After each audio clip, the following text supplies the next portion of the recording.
One of the things I found very, very interesting about anime as an art form, and I think is unique to anime as an art form, is their attention to detail. If you're drawing, a robot, a machine, especially fictional machinery, that you have to put in a certain amount of believability. Now, of course, you're not engineering anything, but you have to put in a certain amount of believability into it.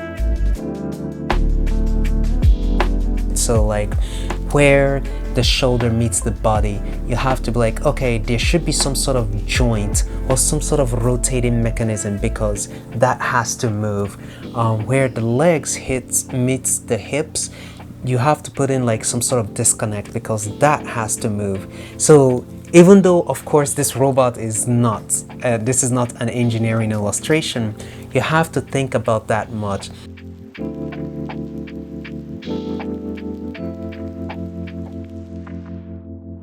I grew up just like everybody else watching like Superman, Batman and stuff like that. But when I saw Gundam Wing, and we watched this when I was in high school, and it's just, even at that point I already had an affinity for machines, but when I watched that anime, my eyes just went boom. There was something I couldn't articulate at that point, but I could feel it. Something about the machines, they just came alive.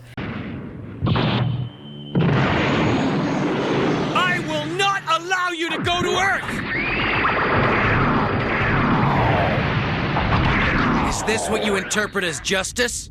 And it wasn't until a bit later in life, as I became an artist, that I was able to really articulate exactly why it resonated so much. And that was because of the details that they put into these machines.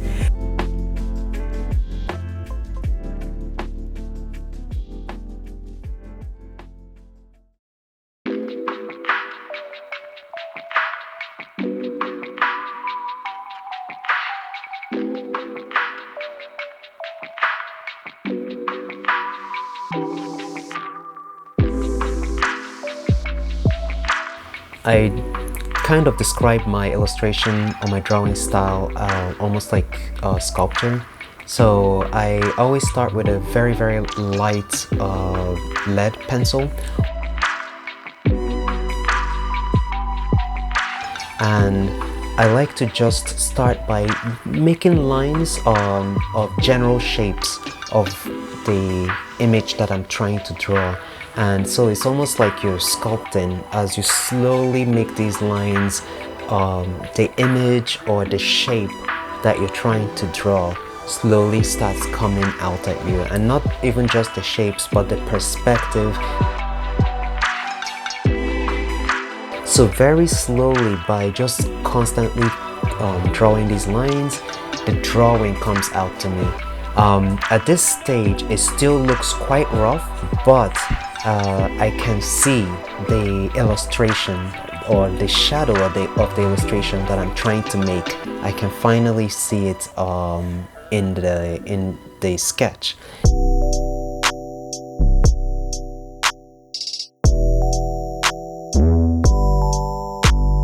It was after I discovered anime and it just inspired and completely changed the way I approach art. I was like, oh my goodness, I want to learn everything I can about this world, about this country and its culture. To the Japanese, in their art, everything matters, if that makes sense. So what I mean by that is like, it's just the illustration, that's the main thing. And it's not just the music, for instance, that's the main thing. Everything has been thought out. I think as far as, at least in terms of cartoons, this was fairly unique to anime and Japanese cartoon industry. And once again, you really feel this. This work is not in vain. You feel it when you watch it.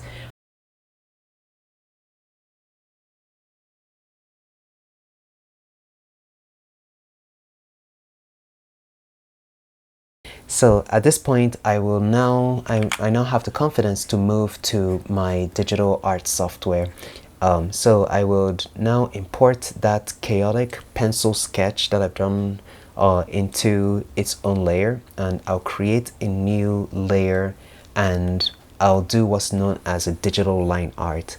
And at this point, what I'm basically doing is ignoring all the superfluous lines and focusing on the lines that I want to keep. And after I do this and eliminate the rough sketch, a rather clean and concise digital illustration manifests.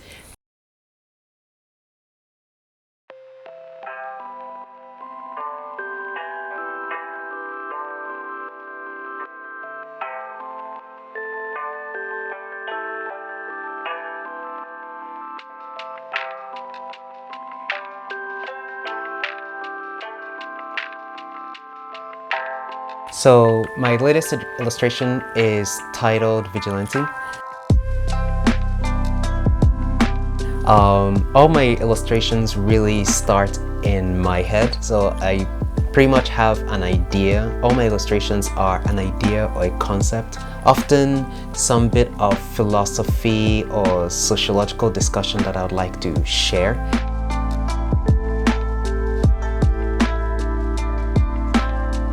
So Vigilante is it's actually not purposely, but I've kind of realized it's quite related to an older illustration I've done called Olympus. Olympus was a lot more hopeful, optimistic, and light. It involved the world coming together to take on a global threat. Vigilante is, by chance, happens to be almost the opposite of Olympus. The antithesis, almost the dark side. Vigilante is an individual being fed up by what he sees around the world, the corruption, the wars, the suffering of, the innocent, simple people.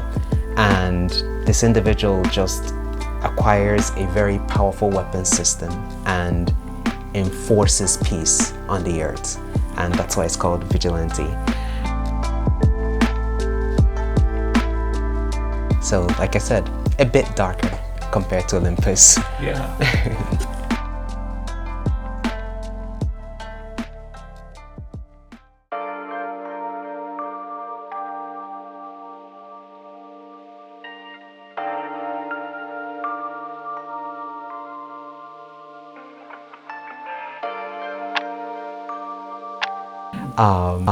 All my illustrations, as I say, are a part of myself. So even Olympus is a part of myself that is the optimistic part.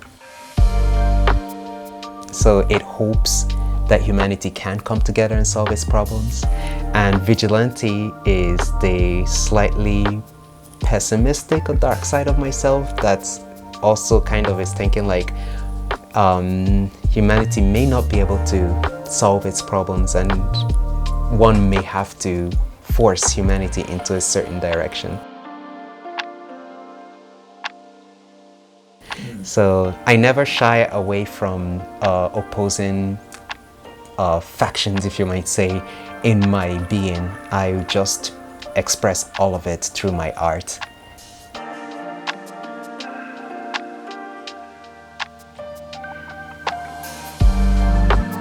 The most important thing for me as an artist, and I think for most artists as well, is that I want someone to feel something from the illustration. I don't want them to just look at it and say, oh, that's a really cool drawing of a cool robot in space.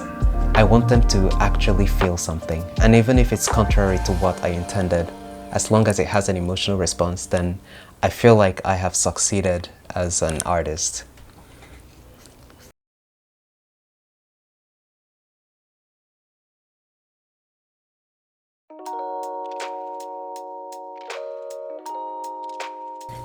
I was born in Nigeria, which is a country in Africa.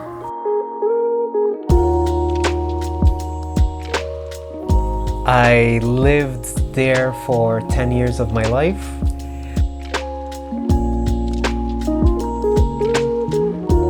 So we came to the United States for, pursue, I know this sounds stereotypical, but the American dream. Right off the bat, one of the just improvements in the United States is the infrastructure, and specifically what I mean by that is in Nigeria, at least where we lived, the electricity was very intermittent. In fact, there were times where you would have entire weeks where there was no power. So you can imagine, trying to pick up any skill in that kind of environment would be extremely challenging, to say the least. And I know it's something that probably most people have no experience with, like, oh my gosh, weeks without power? That was our reality. My family had a family computer, and I could, surf the web, something I couldn't do. So it gave me the opportunity to research my passions. I had just fallen in love with this thing called anime, and learned, like, oh my gosh, it is a cultural asset of a country called Japan, and it's like the rest was history.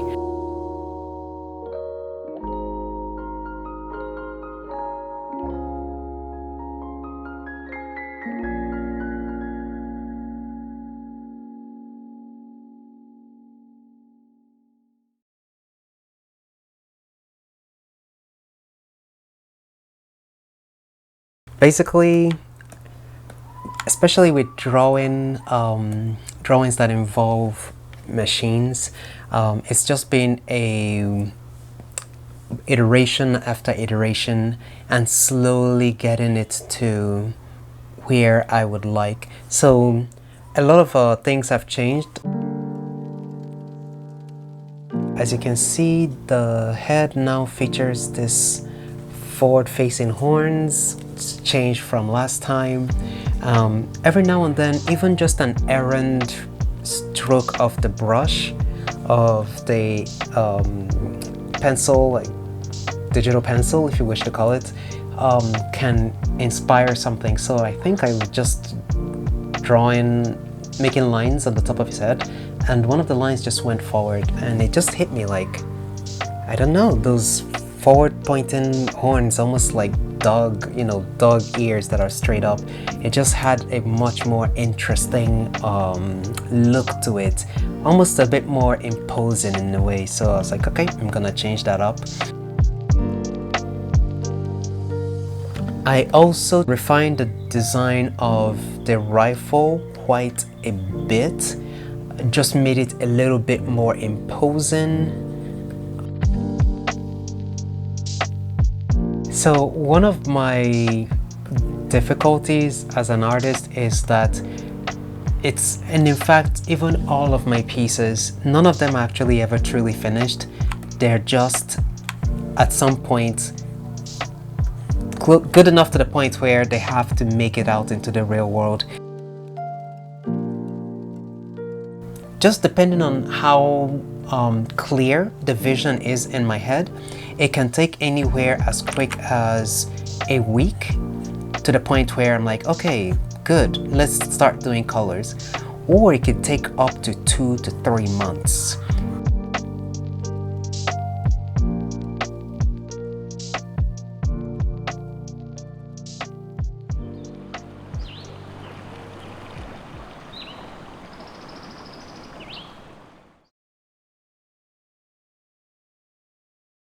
The idea of art as a career choice or a career path is something that my parents, and I think in fact indeed most parents, are very hesitant to encourage their kids to pursue.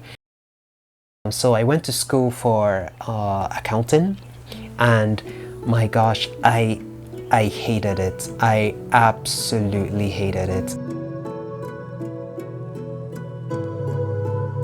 You hear like art comes from a certain sphere of the brain, and then logical thinking, things that you would acknowledge with accounting, comes from the other sphere of the brain. So if I'm into art and I'm the other part of the brain, I am essentially trying to do something that is completely opposite to my nature. And in fact, at this point was when I was building up my following online. If anyone who was following me was just probably thinking like, how did you have the time to build all this illustration and this following? It was fairly obvious that I was negating my accounting studies for art. So as far as like just the decision to leave college, it wasn't even so much that my classes were difficult. And I think this was probably the part that I despised so much. At least when I say despised, I mean I despised about my decision and really about myself. I hate to say that, but it was just I just couldn't do it anymore. Like I remember, I think the time that I knew that I had to stop was, I remember once I went to sleep in my dorm and I hoped that I wouldn't wake up the next day. Like, I think that when it got to that stage, I knew that I either brought this to an end, or I'm not too confident that I wouldn't bring it to an end in some other way. So I don't know, I guess that's what you call like a psychological breakdown.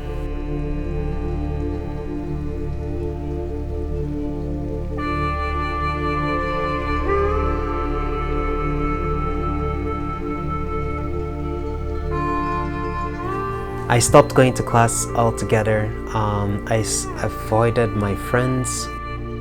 I shut down and avoided the people that could have helped me one way or another.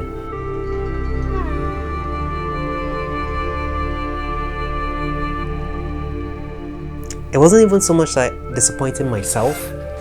I think the worst part was just disappointing my family. I felt like I had let them down.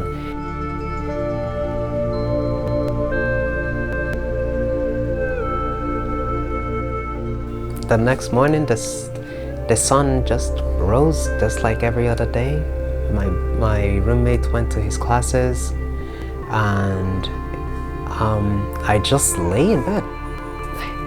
It's not fun to relive this, I'll tell you that.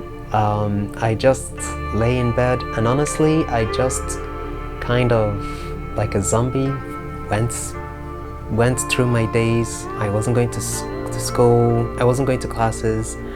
I wasn't speaking to my parents, I wasn't speaking to anybody, and eventually I believe it was my dad and my brother, they came to my dorm and they were like, you know, what's going on? And yeah, that was the part where I had to, you know, just come out and tell them like, I can't do this anymore. And I think I was just surprised because, you know, I had played it in my head how this was going to go, how this was going to turn out, the amount of disappointment. But more than anything, they were just like, we're just happy you're okay. And needless to say, I definitely broke down into tears. It's like, you know, my family is just like, we're just happy you're okay. And that was that. I packed up my stuff and I left college. Never returned.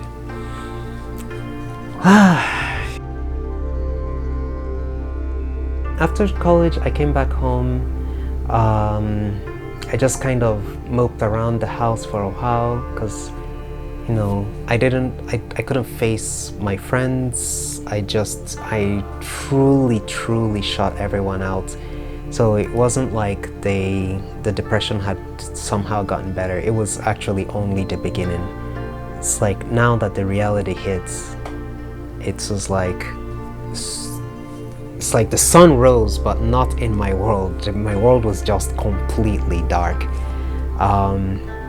And then, but you know, as the thing is, like, time goes on, no matter what, time goes on. And then of course, I never stopped drawing.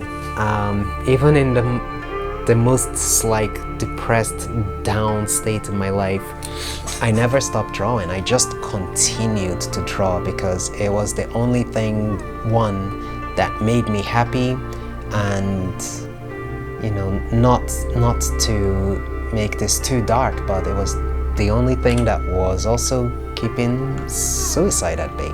It was definitely the only thing that was keeping suicide at bay.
At this point, I'm going to go ahead and start laying down some colors.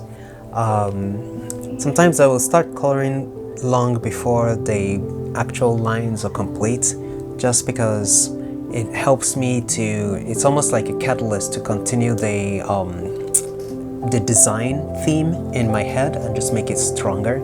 I'll go ahead and lay down a color that is pretty much the color that the shirt is going to be, since this one is going to be apparel, and it's going to be a black shirt.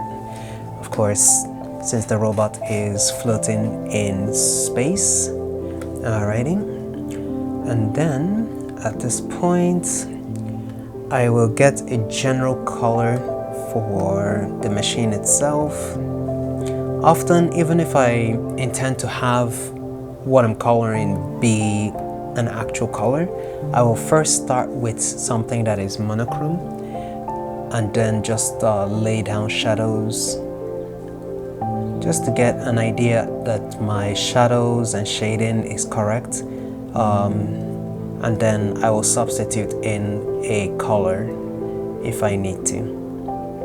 But I'm actually thinking of keeping this robot a black, white and gray theme. Line art is kind of like very 2D. Now, of course, I know this is still a 2D medium, but something about coloring just really brings your illustration to life. So for people who draw the way I draw, you know, that do like a lot of attention to line art, when you're doing the line art, it's one thing, but once you start the coloring, it's like the illustration, that illustration that you've been lining or inking if you're drawing on traditional medium, just bursts into life. It almost feels like it takes on a 3D quality to it. And I definitely have to say, I love the entire process of drawing. Of course, the entire creative process of bringing your idea out into the world, but I think coloring is definitely my favorite part.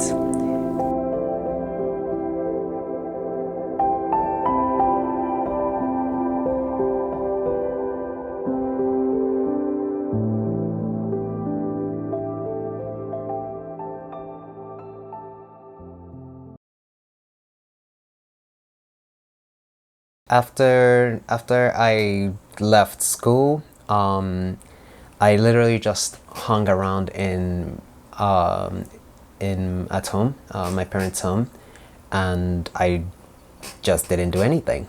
In fact, for a couple days after I had returned home from school, I did not even eat. That didn't last very long, but yeah, I think that was probably the point when I knew that this was depression. I remember my mom was like, you can't just stay like this. One, time is moving on, and you have to get back up. So I just went out, and I literally went to the Walgreens close to my house. Just like that, I just got that job.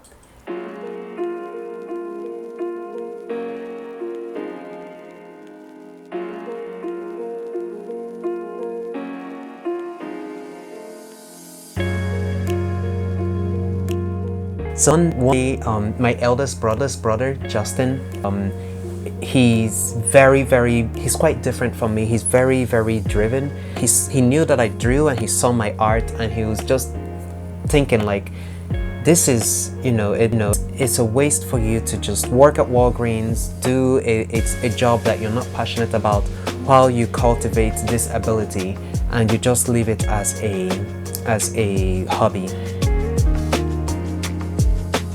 And he knew, of course, that I enjoyed drawing, but I don't exactly have the drive to, do things that are very bold, like start your own business. So it was him that said, hey, let's work together. We'll create a business, I'll help you out, I'll manage everything, and all you have to do is draw. At first, I was a little skeptical. Mostly because I don't have the greatest self-confidence, so I was like, who's going to want to care about my art? I know I have a little bit of a following, but to take it to that level where you're running a business and people are buying your art.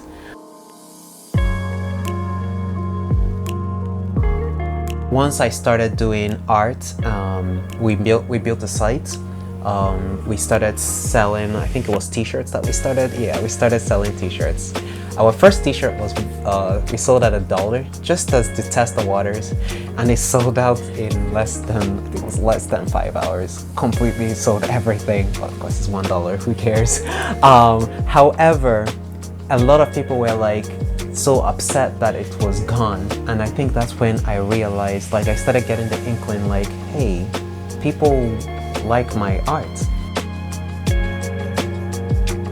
I was still working at Walgreens at this point. I think the point at which I realized like a new chapter in my life had started was when we started doing the anime conventions.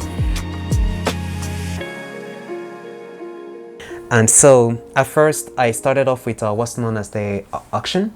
I put my art up in an auction at a convention, and they sold.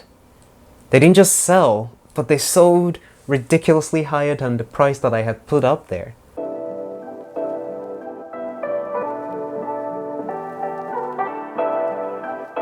And so we took the next leap, which was to get a table and actually sell in person. People like my art and they are willing to purchase it.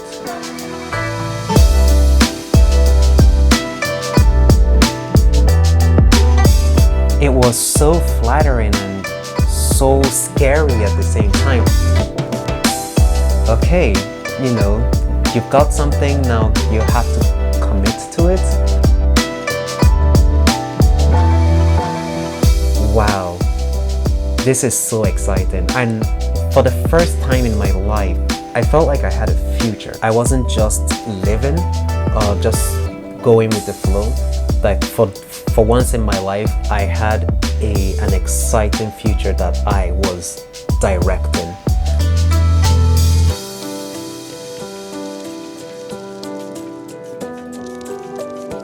But yeah, at that point, we did more and more conventions, and it just went so well to the point where I realized I had moved on, like a new chapter in my life has genuinely started.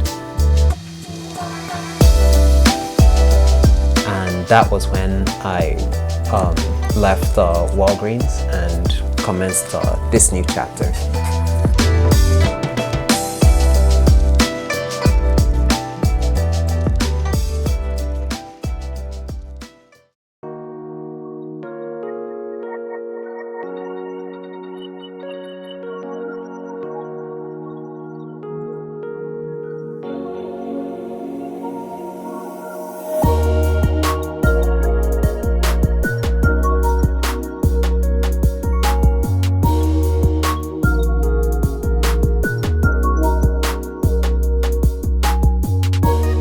So at this point, I am just adding the small details that just tends to elevate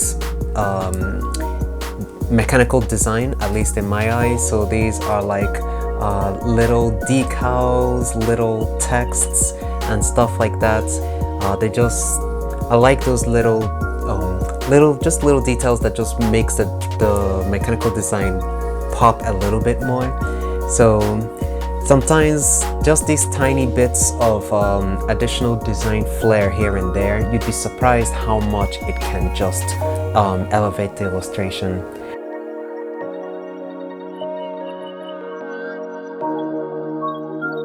So if I turn off the fuel tank, all right, you can see I've designed the robot's hips and even the mechanical parts that goes in the back, even though that it's going to be obscured by the tank. Now one could say like, oh, why think this far ahead? This is just how I do mechanical design, because perhaps I might think like, oh, perhaps I want this fuel tank to be a little bit higher up for whatever reason, but that way the whole machine just has a cohesive feel to it. So I tend to just thoroughly design the machines that I create.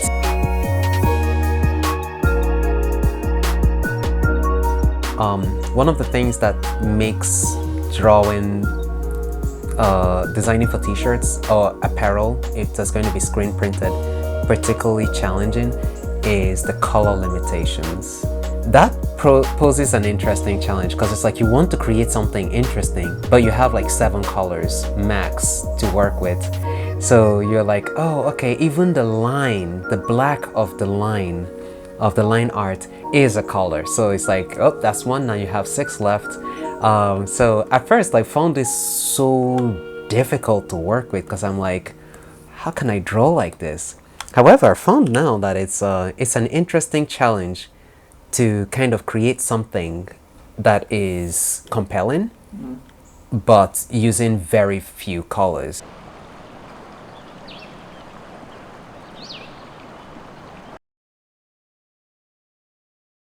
Once I started doing drawing as a business, it's like once the excitement wore off and it dawned on me like, this is still work at the end of the day. Some very novel challenges reared up, and one of the probably most challenging ones was my relationship with drawing in of itself. Is that so I used to draw for fun. I drew whenever the mood took me, I drew whenever I wanted to, and I drew whatever topics I wanted to. Now, since I was drawing as a business and my livelihood and my ability to pay my bills came from it, I now had to actually consider the marketability of what I was drawing. I now had to think about, oh, will this sell? Will this have a mass appeal? Another challenge is deadlines. The idea of drawing with a deadline in mind is something I had never any concept about. At the beginning was definitely very much scraping by. Like the point at which I could sustain myself was probably maybe 5 years into this. I also learned other ways to apply art in a professional manner. I learned that I had a skill that people would like to learn. so I could teach these things. I was actually contacted by a local arts institution near where I live. So they found myself through one of the conventions, and I was introduced. They're like, would you like to teach a summer class? And I was like, once again, my nervousness riled up. Like, it's one thing to sell my art to people, now I have to teach people in real time, you know. But once again, I learned, like, I was nervous about nothing. My students absolutely love anime. I'm amongst my people, so to speak. And so that was something I, through serendipity, learned that I had a knack for, which was teaching. I enjoyed it, and my students seemed to enjoy it. I actually keep in touch with some of my students for the past 4 years, and some of them have actually become freelance artists like myself. So I take a bit of pride from that. So I would love to be able to help young artists, especially those that have the innate talent and ability they're promising, show them like the avenues that are out there for them. And to do this, I would ultimately want to create like a design studio that essentially helps young artists, caters to young artists, hires young artists, and just essentially like we get commissions of any sort and they work on it. And this is my ultimate dream.